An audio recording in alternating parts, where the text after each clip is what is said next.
Patient एक दो नुकसान भी हो गया, और इस केस में बहुत सारे जो ड्रिंकर थे, हम लोग से जो जुड़े थे, वो सदा के लिए नशे से मतलब अपने को दूर कर लिए और कसम खा लिए कि आज के बाद मैं नशा नहीं करूंगा। अगर मैं नहीं ड्रिंक किया होता तो आज हमारे खून से किसी की जान बचती, लेकिन हम नहीं बचा पाए। इस अफसोस में कई सारे साथी ने नशा करना छोड़ दिया। जी बिल्कुल, ये तो बहुत अच्छी अंतः प्रेरणा है।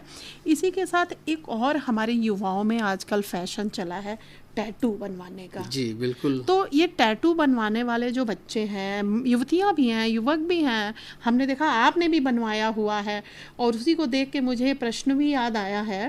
तो टैटू बनवाने वाले लोग क्या रक्तदान कर सकते हैं?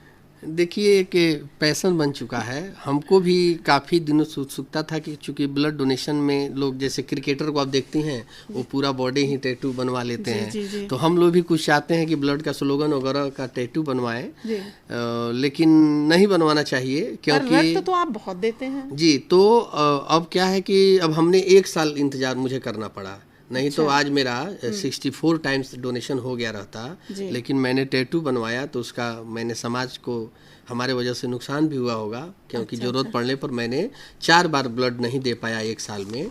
तो अगर कोई भी टैटू बनवाता है तो 1 साल तक ब्लड नहीं डोनेट कर सकता है, वो ब्लड बैंक से दूर रहेगा। कहने का तात्पर्य ये कि शुगर यानी मधुमेह रोगी अपनी शुगर को कंट्रोल में रखा है और किसी अन्य समस्या से जटिल नहीं है तो डॉक्टर के सलाह से रक्तदान कर सकता है। और टैटू बनवाने वाले लोग 1 साल तक रक्तदान नहीं कर सकते हैं। मैं एक और चीज जोड़ूंगा कि जैसे शुगर का बात अभी चल रहा है, तो उसमें जानिए वो कौन मरीज कभी नहीं दे सकता है। अगर इंसुलिन पर हो तो वो कभी नहीं दे सकता है। यदि मधुमेह है और उससे मतलब संबंधी कोई अंग की समस्या है, जैसे किडनी, आँख रोग आदि प्रभावित हो चुके हैं, तब भी वो कभी ब्लड डोनेट नहीं कर सकते हैं। यदि रक्त में शुगर स्तर अत्यधिक ऊपर नीचे होता है, फ्लक्चुएट भी हो रहा है, तो जैसे कभी 400 हो गया, कभी 300 हो गया, वो भी कभी नहीं दे सकते हैं। और शरीर का हेमोग्लोबिन और वजन भी अगर कम है तब भी नहीं दे सकते। जी। अब ये तो बात हुई कि देने वाला कब कब दे सकता है।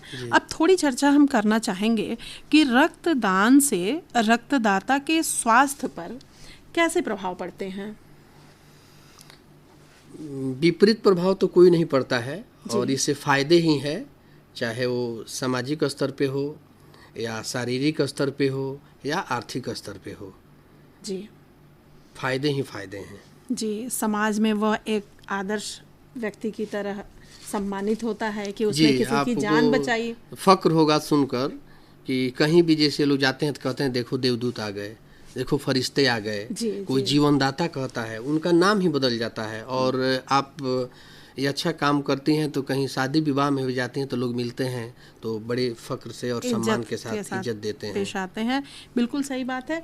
मगर हम ये इसी में जैसे आपने आर्थिक लाभ की बात कही, उसी में से मेरा एक प्रश्न ये बन रहा है कि जो रक्तदाता हैं, रक्तदान से पहले उनकी कुछ जांचें होती हैं। जी, तो यह जांच क्या वह संस्था करवाती है जो रक्तदान दिलवाने का काम करती है? इस खर्च को कौन वहन करता है? देखिए, इसमें थोड़ा सा मैं आपको विस्तृत बताऊंगा कि रक्तदान करने वाले व्यक्ति को होने वाले लाभ, फायदे कहें या लाभ कहें। जी। अब उसमें देखिए, आज का जितना व्यस्त जीवन चल रहा है हर इंसान का, तो कोई ऐसा नहीं है कि जो चाहता है कि आज हम छुट्टी हैं, हम घर पर हैं, आपका भी रेस्ट वीकली ऑफ होता होगा कि आज चले हम अपना स्वास्थ्य परीक्षण कराएं। लेकिन ब्लड डोनेशन एक ऐसा माध्यम है कि हम किसी मरीज के लिए, किसी अपने अजनबी के लिए, किसी परिचित के लिए ब्लड बैंक में ब्लड देने जाते हैं। कितना भी इमरजेंसी क्यों ना हो, मरीज कितना भी क्रिटिकल क्यों ना हो, सबसे पहले रक्तदाता का स्वास्थ्य की पुष्टि की जाती है। अब उसमें देखिए एक प्रारंभिक जांच होता है जिसको हम हेल्थ चेकअप भी कर सकते हैं। उसमें डोनर का ब्लड प्रेशर, हेमोग्लोबिन, वजन, पल्स रेट आदि की जांच की जाती है।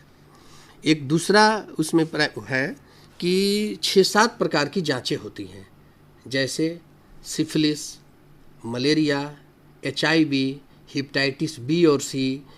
इन सारी जांचें होती हैं जो अगर हम बाज़ार का मूल्य की बात करें तो लगभग 2700 से 2800 रुपया खर्च आता है।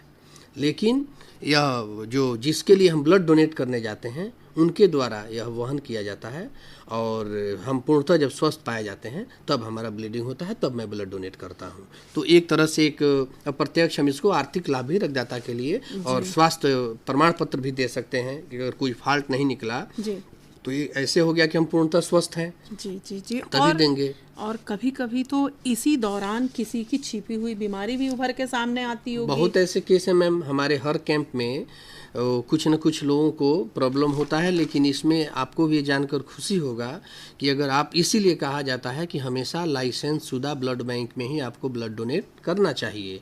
उससे क्या होता